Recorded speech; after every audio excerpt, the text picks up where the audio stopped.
የኤርትራው ፕሬዝዳንት ኢሳያስ አፈወርቂ ወደ ሱዳን ባቀኑበት ዕለት የግድያ ሙከራ ሊደረግባቸው እንደነበር ተሰምቷል። የኤርትራው ማስታወቂያ ሚኒስተር ብልጽግና ፓርቲን የሚተች መግለጫን አሰምቷል። በሌላ በኩል ኖርዌይ ትውልደ ኤርትራውያንን አስመልክቶ አስቸኳይ ማስጠንቀቂያ አውጥታለች። በኖርዌይ ሀገር ውስጥ ሆኖ የኤርትራውን ፕሬዝዳንት የኢሳያስ አፈወርቂን መንግስት የሚደግፍ ኤርትራዊ ዜግነቱንና የመኖሪያ ፈቃዱን እነጥቃለሁ ስትል ከባድ ማስጠንቀቂያን አስተላልፋለች። በዚህ ጉዳይ ላይ በሀገረ ኖርዌይ የሚኖሩ በርካታ ኤርትራውያን ላይ ምርመራ እየተካሄደባቸው እንደሚገኝም ተገልጿል። ሰላም ጤና ይስጥልኝ ውድና የተከበራችሁ የሀቅ ሚዲያ ተከታዮች እንደምን ቆያችሁን? በዛሬው ዝግጅታችን ላይ ስለ ፕሬዝዳንቱ የግድያ ሙከራ፣ ስለ ኤርትራዊ ማስታወቂያ ሚኒስተር መግለጫና በተጨማሪም ኖርዌይ ለኤርትራውያኑ ማስጠንቀቂያ ያስተላለፈችበትን ሙሉ መግለጫ የምናስደምጣችሁ ይሆናል። ለቻናላችን አዲስ ከሆኑ ቻናሉን ላይክ፣ ሼር፣ ሰብስክራይብ እንዲሁም ደግሞ የደወል ምልክቱን በመንካት ቤተሰብ እንዲሆኑን እየጋበዝን በቀጥታ ወደ ያዝናቸው መረጃዎች እናልፋለን። እስከ ፍጻሜው ድረስ አብራችሁን ቆዩ።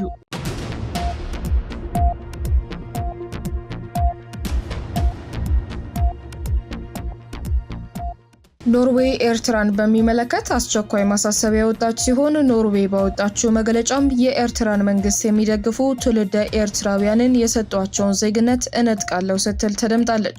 በኤርትራ የሚገኘውን የፕሬዝዳንት ኢሳያስ አፈወርቂን መንግስት ኤርትራውያኑ እንዳይደግፉ ያስጠነቀቀች ሲሆን የኖርዌይ ስደተኛ አገልግሎት ተቋምም ለ2 ዓመታት ምርመራ ካካሄደ በኋላ ባሳወቀው ውሳኔ የኤርትራ መንግስትን የሚደግፉ የኖርዌይ ዜግነት ያላቸው ትውልደ ኤርትራውያን ዜግነታቸው እነጥቃለሁ ሲል ውሳኔን አስተላልፏል።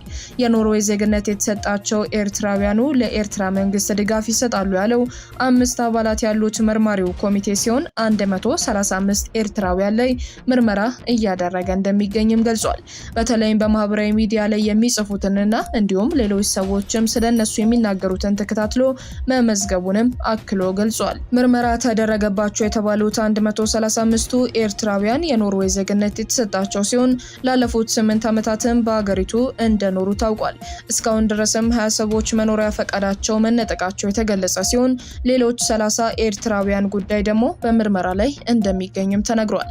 በኖርዌይ ሕግ መሰረት በአገሪቱ ጥገኝነት የጠየቁ ሰዎች የሚሰጣቸው የመኖሪያ ፈቃድ ወይንም ዜግነት ሊነጠቅ የሚችልበት ሁኔታ ሲኖር የመኖሪያ ፈቃድ የተሰጣቸው ሰዎች አንዳች ስህተት ከተገኘባቸው ውሳኔው ሊቀለበስ እንደሚችል የአገሪቱ ሕግ ይደነግጋል። የኖርዌይ መንግስት የትውልደ ኤርትራውያንን የመኖሪያ ፈቃድ ወይንም ዜግነት ሲነጥቅ ያውኑ ለመጀመሪያ ጊዜ ሲሆን ኤርትራውያኑ በትውልድ ሀገራቸው ሳሉ በግዳጅ ውትድርናና ለእስራት፣ ለብዝበዛና ለስቃይ እንደሚጋለጡ በመጥቀስ ነበር በኖርዌይ ጥገኝነት የጠየቁት። ከዛም በኋላ ግን ለኤርትራ መንግስት ድጋፍ እንደሚሰጡ ተነግሯል።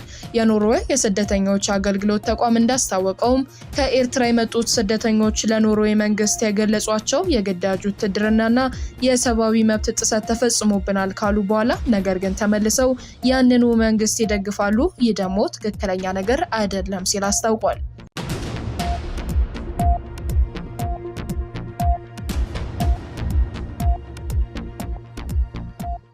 የኖርዌይ መንግስት ምርመራ የከፈተው በኤርትራ መንግስት ደጋፊዎችና ተቃዋሚዎች መካከል ከ2 ዓመታት በፊት የተነሳውን ግጭት ምክንያት በማድረግ ሲሆን በዚህ ግጭት ውስጥም ተሳታፊ ነበሩ የተባሉት ኤርትራውያን እንደ አውሮፓውያኑ አቆጣጠር በ2013 በኖርዌይ ጥገኝነት ያገኙ እንደሆነ ተመላክቷል። የኖርዌይ ስደተኞች አገልግሎት ተቋም እንዳስታወቀውም ትውልደ ኤርትራውያኑ ላይ የተካሄደው ምርመራ በዋነኝነት የተካሄደው ለመንግስት ድጋፍ በሚሰጡት ላይ ሲሆን በኦስሎና በበርገን ከተሞች በመዘዋወር ምርመራውን እያካሄደ እንደነበር ተናግሯል። በርገንም ከዚህ ቀደም ከኤርትራ መንግስት ደጋፊዎችና ተቃዋሚዎች መካከል ግጭት የተከሰተበት ከተማ መሆኗ ትታወቃለች። የኤርትራን መንግስት የሚደግፉ ስደተኞች ላይ ምርመራ ከተከፈተ በኋላም ተቋርጦ የነበረ ሲሆን በድጋሚ ምርመራው መጀመሩና መጠናቀቁም ተገልጿል። ከአውሮፓውያኑ አዲስ ዓመት በኋላም የኤርትራውያኑ ይግባኝ እንደሚታይ የኖርዌይ መንግስት የስደተኞች አገልግሎት ተቋም ያስታወቀ ሲሆን በምርመራው ወቅትም ስደተኞቹ ለምን የጥገኝነት ጥያቄ ተቀባይነት አገኘ፣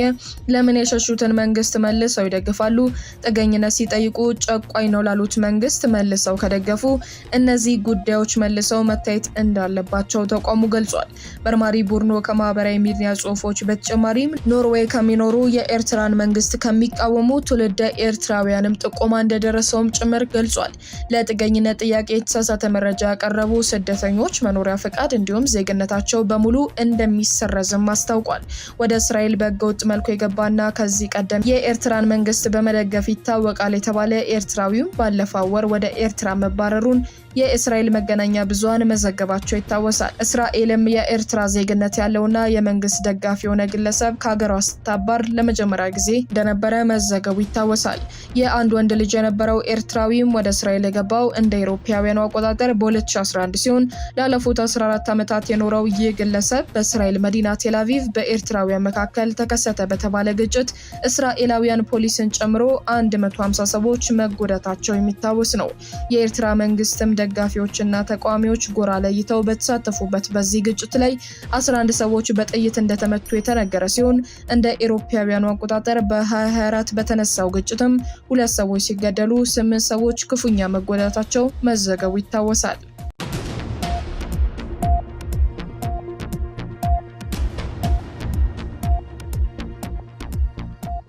በተያያዘ ዜና የሱዳን ሉዓላዊ ምክር ቤት ፕሬዝዳንት ጀነራል አብዱል ፈታህ አልቡርሃን ባደረጉት ግብዣ ፕሬዝዳንት ኢሳያስ አፈወርቂ ፖርት ሱዳን መግባታቸው ተሰምቷል። ፕሬዝዳንት ኢሳያስ አፈወርቂ ኤርትራ ከሱዳን ጋር በተለያዩ ደረጃዎች የሁለትዮሽ ግንኙነቷን የበለጠ ለማሳደግ በጋራ እንደምትሰራም ተናግረዋል። የሱዳን ወታደራዊ መሪ አልቡርሃን ከጀነራል ሐምዳን ደጋሎ ጋር ጦርነት ውስጥ መሆናቸውን ተከትሎ ኤርትራ ለአልቡርሃን ወታደር በማሰልጠን እንዲሁም የሱዳንን አየር ኃይል ተቀብሎ በማስተናገድ ድጋፍ እያደረገች መሆኑን በጀነራል ሐምዳን ዳጋሎ የሚመራው የሱዳን ፈጥኖ ደራሽ ጦር ያስታወቀ ሲሆን ኤርትራ ላይ እርምጃ እንደሚወስድም በተደጋጋሚ ማስጠንቀቂያ ማውጣቱ የሚታወስ ነው። የኤርትራው ፕሬዝዳንት ኢሳያስ አፈወርቂም በትናንትናው ዕለት ማለዳው ላይ የሱዳን ጊዜያዊና ዋና ከተማ በሆነችው ፖርት ሱዳን ሲደርሱ ጀነራል አልቡርሃንን ጨምሮ የሱዳን የጦር መኮንኖች ለፕሬዝዳንት ኢሳያስ ደማቅ አቀባበል እንዳደረጉላቸው ተዘግቧል። ፖርት ሱዳን እንደደረሱም የሀገሪቱ ወታደራዊ መሪ የሆኑት ሌተናል ጀነራል አብዱል ፈታህ አልቡርሃን ከከፍተኛ የጦር መኮንናቸው ጋር በመሆን ደማቅ አቀባበል አድርገውላቸዋል። ሌተናል ጀነራል አልቡርሃን በፈገግታ ታጅበው ከፕሬዝዳንት ኢሳያስ ጋር በሚጓዙበት ወቅት የሱዳን የጦር መኮንኖች አንድ እጃቸውን ጨብተው ወደ ላይ በማንሳት የድል ምልክት ሲያሳዩም ለመመልከት ተችሏል።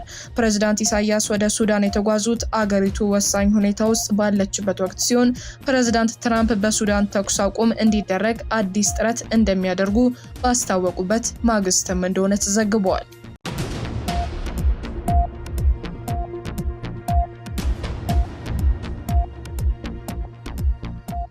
ይህንን ተከትሎም የፕሬዝዳንት ትራምፕ ከፍተኛ አማካሪ የሆኑት ማሳድ ብሉስ ሁለቱም የሱዳን ተፋላሚዎችን ማነጋገር የጀመሩ ሲሆን በጉዳዩ ላይ ተፋላሚዎቹ ተቃራኒ ግብረ ምላሽ መስጠታቸውም ይታወቃል።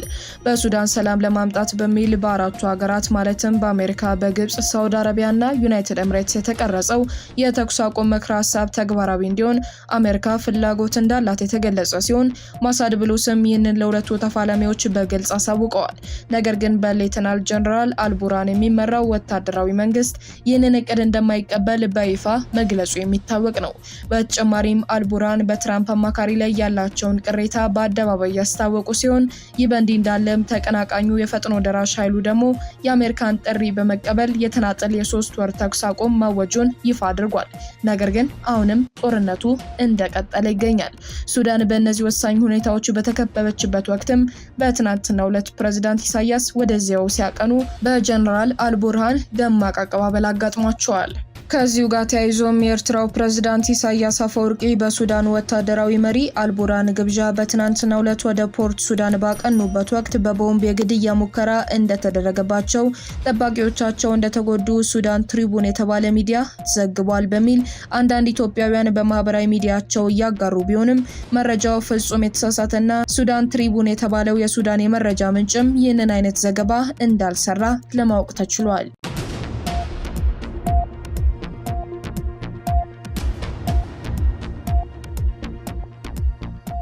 በሌላ በኩል የኢትዮጵያው ገዢ ብልጽግና ፓርቲ ቀይ ባህር ዳርቻ ላይ የባህር ኃይል ጣቢያ የማቋቋም ፍላጎቱ የደህንነት አመክንዮም ሆነ የደህንነት ትሩፋት የለውም ሲሉ የኤርትራ የማስታወቂያ ሚኒስትር የማነ ገብረ መስቀል ማጣጣላቸው ተሰምቷል። የጉዳዩ ዋናው ውዝግብ የባህር በር አይደለም ያሉት የማነ ገብረ መስቀል ኢትዮጵያ ለንግድ አገልግሎት አዋጭ የሆኑ ስምምነቶች ላይ ለመድረስ በርካታ አማራጮች እንዳሏት ተናግረዋል። የማስታወቂያ ሚኒስትሩ የራስን የባህር በር ማግኘት የሚባለው አጀንዳ ግን አደገኛና የኢትዮጵያን ጎረቤቶች የሉዓላዊነትና የግዛት አንድነትን የሚጥስ መሆኑን ገልጸዋል። ሌላኛው የብልጽግና ፓርቲ አስገራሚ የራስን የባህር በር ጥያቄ ቀይ ባህር ዳርቻ ላይ የባህር ኃይል ጣቢያ ለማቋቋም ፍላጎት ያለው መሆኑን በተደጋጋሚ መግለጹ ነው ሲሉም ተችተዋል። የንግድ ልውውጡን በቀይ ባህር በኩል የሚያደርግ ማንኛውም ሀገር ቀይ ባህር ዳርቻ ላይ የባህር ኃይል ጣቢያ የማቋቋም ህጋዊ መብት ይኖረዋል ማለት እንዳልሆነም ሚኒስትሩ ይዘው ጠቁመዋል። ብልጽግና ፓርቲ የውጭ ወታደራዊ አዛዦች በአዲስ አበባ አንዳንድ ጊዜ የሚያደርጓቸውን ተራ ጉብኝቶች አጣሞ የማቅረብ አሰልች አካሄድ ጀምሯል በማለት የማነ ገብረ መስቀል አያይዘው የተቹ ሲሆን ፓርቲው የአሜሪካው የአፍሪካ ወታደራዊ እዝ እንዲሁም የጣሊያን ባህር ኃይልና የፈረንሳይ ጦር ኃይል አዛዦች በኢትዮጵያ ያደረጓቸው ጉብኝቶች የባህር በር የማግኘት ፍላጎቱን የሚደግፉ አስመስሎ አቅርቧቸዋል ማለታቸውን ዋዜማ ራዲዮ ዘግባለች።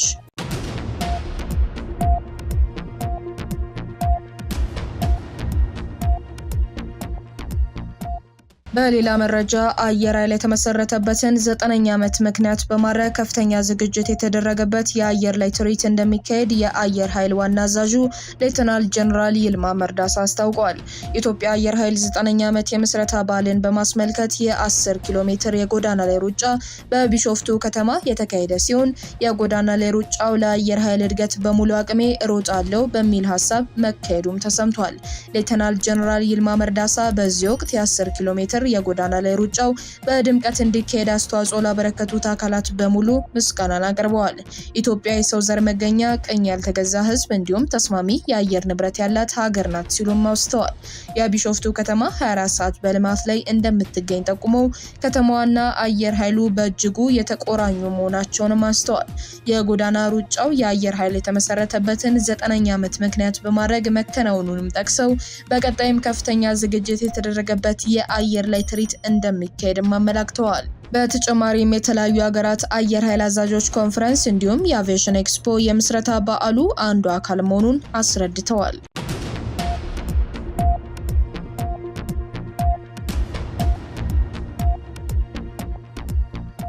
ውድ ቤተሰቦች ለዕለቱ ያዘጋጀነውን ወደ እናንተ አደረስን። አብራችሁን ስለነበራችሁ እጅግ አድርገን እናመሰግናለን። እንደተለመደው ቻናላችንን ላይክ፣ ሼር፣ ሰብስክራይብ እንዲሁም ደግሞ የደወል ምልክቱን በመንካት አብሮነታችሁን እንድታሳዩን በአክብሮት እየጠየቅን በሌሎች ርዕሰ ጉዳዮች እስከምንገናኝ ሰላም ቆዩልን ብለን ተሰናበትን።